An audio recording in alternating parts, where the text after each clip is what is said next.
Salut Manu, t'es pas sympa. À la base, sur cette chaîne, je voulais parler de Cinoche, mais tu m'en empêches. Ah oui, et je vais t'appeler mon Manu.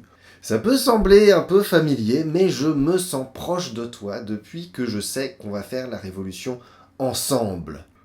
On sera peut-être pas du même côté du cordon de CRS. Mais rien que de penser à ce que ça va te coûter en lacrymo, j'en ai déjà les larmes aux yeux.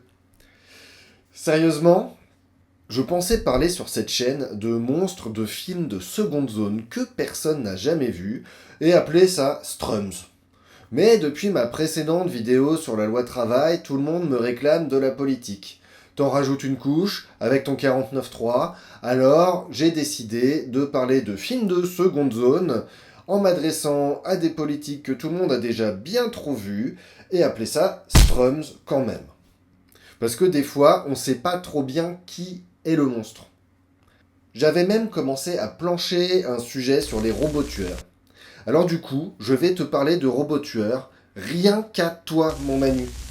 Comme ça, avec tout le temps que t'as économisé grâce au 49.3 en ne débattant pas de projet de loi, tu pourras mater des films et refaire ta culture pour briller en soirée mondaine. Fais juste gaffe à la dopie en allant les choper sur le net. Ce serait quand même con, tu tombes pour ça, mon Manu des Bois.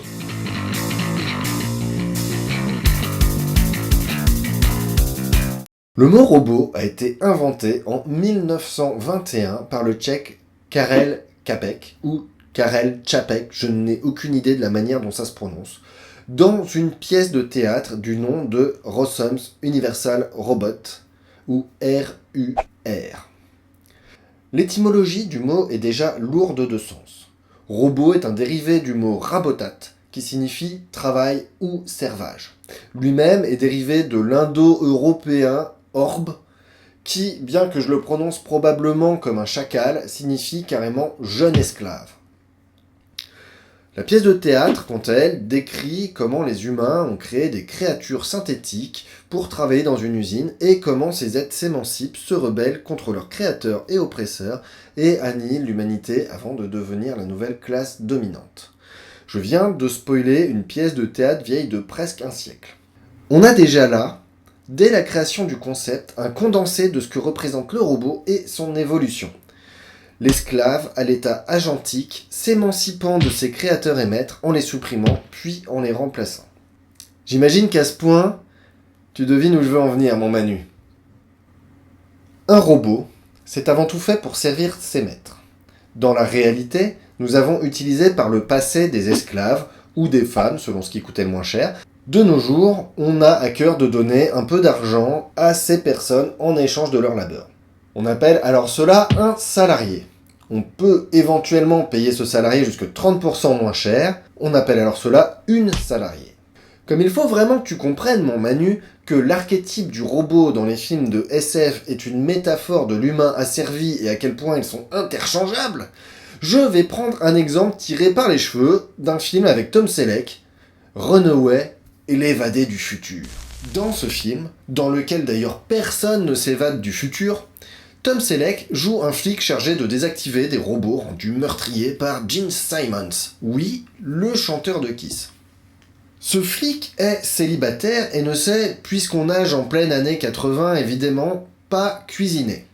Ce n'est pas très grave puisqu'il possède un robot domestique chargé entre autres de préparer la nourriture et qui s'appelle Loïs. Ce robot est à un moment donné détruit, c'est déchirant. Et on peut se poser la question, qui cuira donc désormais les pâtes ? Ce douloureux problème culinaire sera résolu à la fin du film, alors que Tom Selleck séduit comme prévu sa collaboratrice et lui demande, après lui avoir roulé une galoche et inspecté la narine... Tu sais cuisiner? La moustache, l'élégance. Si vous avez vu l'excellent documentaire Attention, danger, travail de Pierre Carl, je vous laisse chercher, vous savez que le rêve libéral, c'est d'avoir des employés qui se comportent comme des robots. Serviles, toujours disponibles, interchangeables, reprogrammables et dociles. Pas besoin d'être trop malin du moment que le boulot est bien fait. Mais c'est toujours la même histoire. À force de trop tirer sur la corde, ça finit par déconner. Pour nous humains, ce sont les dépressions, les burn-out et les maladies socio-professionnelles qui nous attendent au coin du mur.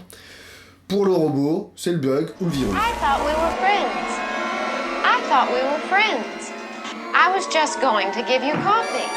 I was just going to give you coffee. I thought we were friends. I thought we were friends. I thought we were friends. How could you do a thing like that?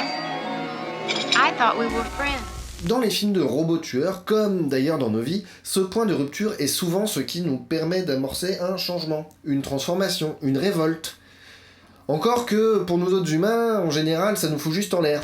Dans le film Monde Ouest de Michael Crichton, des personnages vont passer un séjour dans un parc d'attractions ultra moderne, peuplé de robots en tout point semblables aux humains.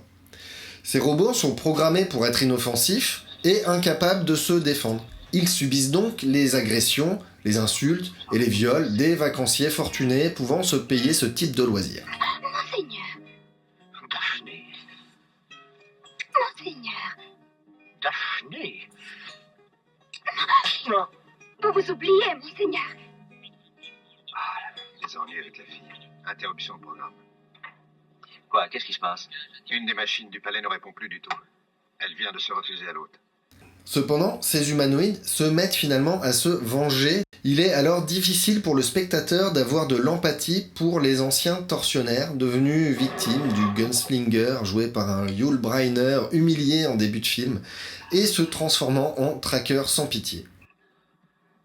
Il m'a flingué. Quoi? Il m'a flingué? Nous ne voyons alors pas des machines folles, mais des opprimés se révoltant contre l'oppresseur avec des circuits imprimés tout moches des années 70. Tu devrais regarder ce film en manu, tu verras que Yul Brynner, c'est l'ancêtre de Terminator. Et tu peux pas rater ça. Mais c'est dans un double épisode d'Animatrix, intitulé La deuxième renaissance, que cette description du robot tueur en tant que métaphore du conflit social est le plus explicite. Là où le film Matrix, il n'y a qu'un film Matrix, présente la fin de l'humanité comme une révolution prolétaire menée par des robots soumis et abusés par une humanité vaniteuse, cruelle et incapable ni d'empathie ni de remise en cause. Comme dans Monde Ouest, la révolte semble alors tout à fait légitime aux spectateurs. On va leur faire comprendre! Je t'invite également à jeter un œil à Planète Hurlante, un film adapté d'une nouvelle de Philippe Cadic et que je te conseille vraiment.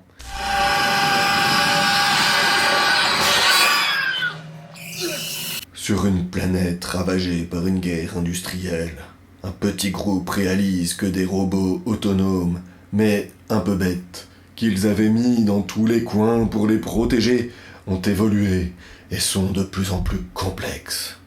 Au point de commencer à ressembler à des humains. Le doute s'installe et je n'en dis pas plus. C'est quoi l'autre modèle? Pour David, le décrypteur indique modèle 3. Pour le reptile, il indique modèle 1. Et j'aimerais savoir quel est l'autre modèle!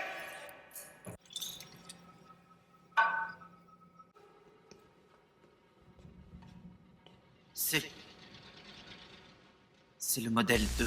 Ces robots tueurs-là, mon Manu, sont des créatures en révolte, qui peuvent nous effrayer par leur nature, par leur différence et la portée de leur action, mais pour lesquelles nous avons quand même de l'empathie.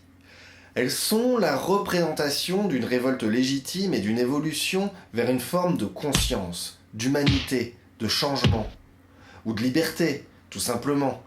On appelle cela l'émancipation, et c'est quelque chose que nous autres humains apprécions particulièrement. Mais il y a une catégorie de robots tueurs qui est à proprement parler terrifiante. Ceux qui, incapables de progresser, de voir le changement et de s'adapter, s'enferment dans une logique brutale, incohérente, bornée et démesurée. Car au départ, le robot, c'est toujours un bon serviteur du système. Un bidule programmé pour effectuer une tâche qui obéit aux ordres sans jamais les remettre en cause et qui ne se fait pas chier avec l'éthique. Je sais que ça te parle, mon Manu, toi qui as été ministre de l'Intérieur. Mais il faut admettre que, de mémoire de cinéphile, un robot sécuritaire décérébré n'a jamais rien apporté de bon. Il nous faut un policier qui fonctionne 24 heures sur 24. Un policier qui n'a besoin ni de manger, ni de dormir. Doté d'une grande puissance de feu et des réflexes adéquats. Dans le film Robocop de Paul Verhoeven, ED209 est l'incarnation de l'application aveugle d'un protocole rigide et contre tout bon sens. Il est à l'image de cette police qui nous terrifie par la violence de ses réactions, alors même qu'elle est censée nous protéger. Dans le film, la figure de ED209 s'oppose à celle de Robocop, qui possède, lui, un cerveau lui permettant de s'adapter à la situation. Or j'imagine, mon Manu, que si on demandait aux flics d'utiliser leur cerveau plutôt que d'obéir docilement aux ordres, ils commenceraient eux aussi à péter les burnes du système pour un bout de temps.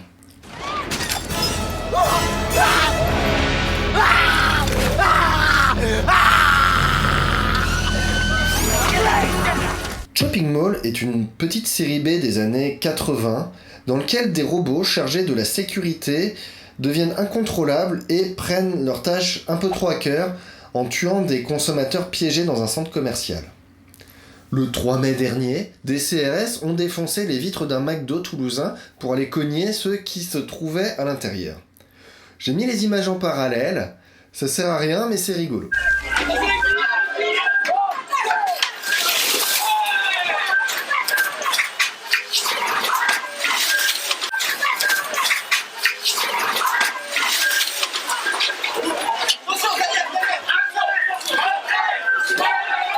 Personne n'aime voir ce qui est censé nous protéger devenir une force d'oppression, exerçant une violence gratuite, disproportionnée et souvent injustifiée envers les citoyens.